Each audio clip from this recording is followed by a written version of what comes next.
evening and thank you for joining us. I'm Riley McManus.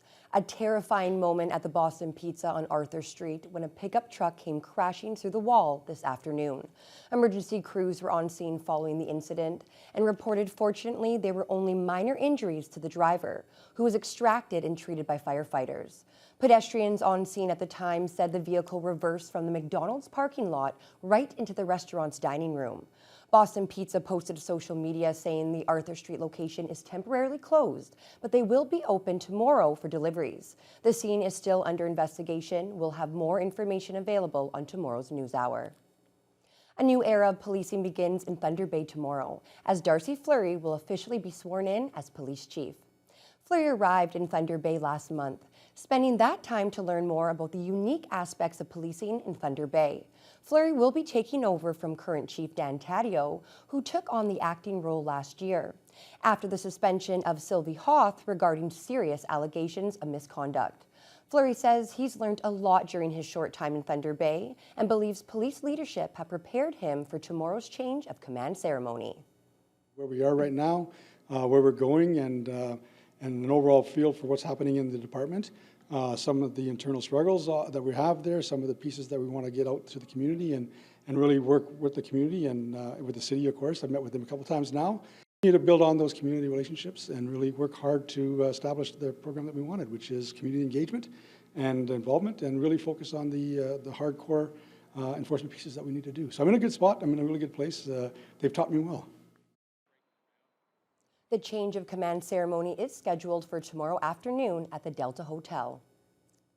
A top 25 infrastructure priority list will be presented at Monday night's City Council meeting. It highlights projects not fully funded that administration deems most important to Thunder Bay in a variety of sectors. City officials say there's no confirmation all 25 projects would be completed, as many of them would require significant funding from the provincial and federal governments. The projects are collectively estimated to cost around $275 million. Some of the big items on the list include the indoor turf facility and the conservatory, as well as multiple projects related to Prince Arthur's Landing.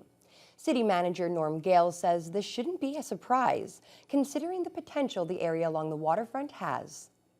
Great success over the past 10 years with the development that's happened down there, and that can be expanded. It does include the waterfront trail, but it's not limited to that. It includes Pool 6 or Phase 2 of Prince Arthur's Landing. You look at what could be happening with Science North, you look at the cruise ships and the terminal, you look at the Thunder Bay Art Gallery.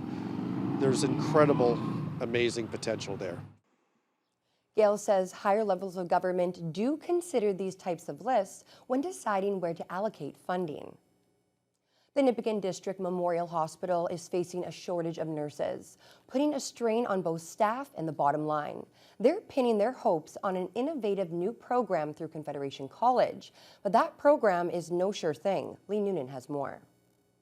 When it comes to the nursing shortage at the Nipigon District Memorial Hospital, nurse manager Cynthia Weatherspoon doesn't mince words. We're in desperate need. Weatherspoon says the small rural hospital requires at least 6 or 7 full-time nurses. For now, existing staff are putting in overtime, and management has sometimes had to roll up their sleeves and fill in. I have actually had to work on the floor. Our CNE has had to actually work on the floor. Currently, I'm actually running the telehealth unit because we actually don't have a nurse to run that unit. The shortage also means the hospital has to hire temp nurses through private agencies, something CEO Kathy Eady says has made it impossible to balance the books.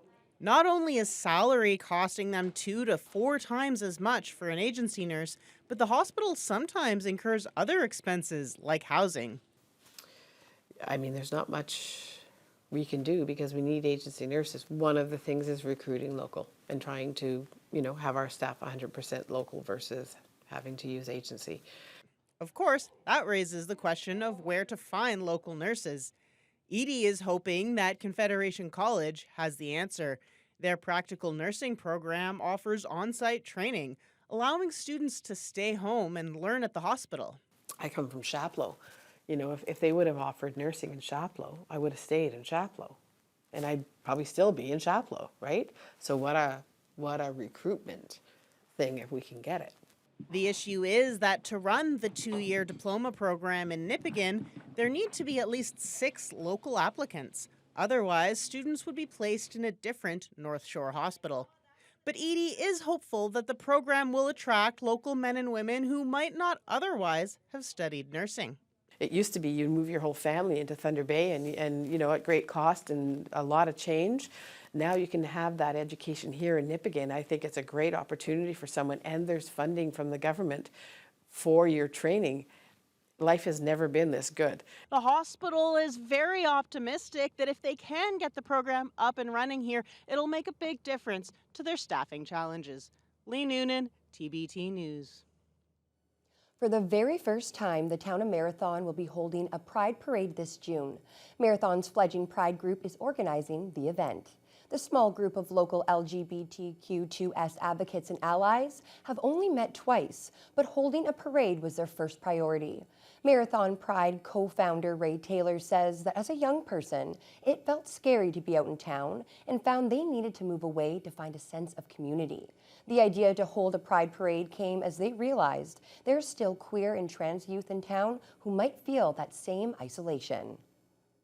To know now that there's options to celebrate, even in these small towns, and that people who are queer and non-binary, transgender, people of the LGBT community, the fact that you're not alone and you're not isolated. There are other people just like you who are in the community, and we're all getting together to celebrate together. I think that's really, really important. The only parade I can think of in town is we do a Christmas parade, and we've got like floats and people in cars.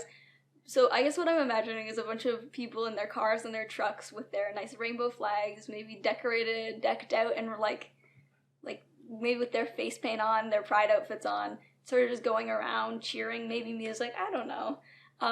Just an exciting parade through town where people get to see this like celebration of queerness.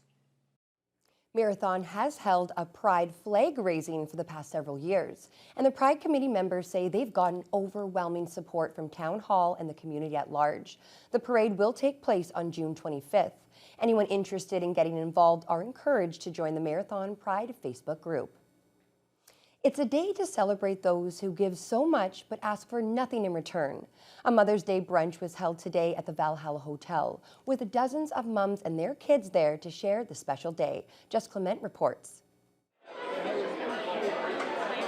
About 100 people were at the Valhalla to start Mother's Day off on a tasty note, as the hotel held its annual brunch for grandmothers, mothers, and their families.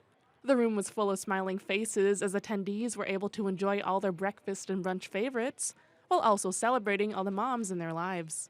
For Joan Robrock and her family, Mother's Day brunch is an annual tradition. We like to come here as a tradition since my mother was around, and we want to keep up the tradition. It's a beautiful thing to bring the family together, especially because everybody's so busy these days. It's nice for everybody to come together in one room with great food. She adds that Mother's Day isn't the only thing they're celebrating this Sunday.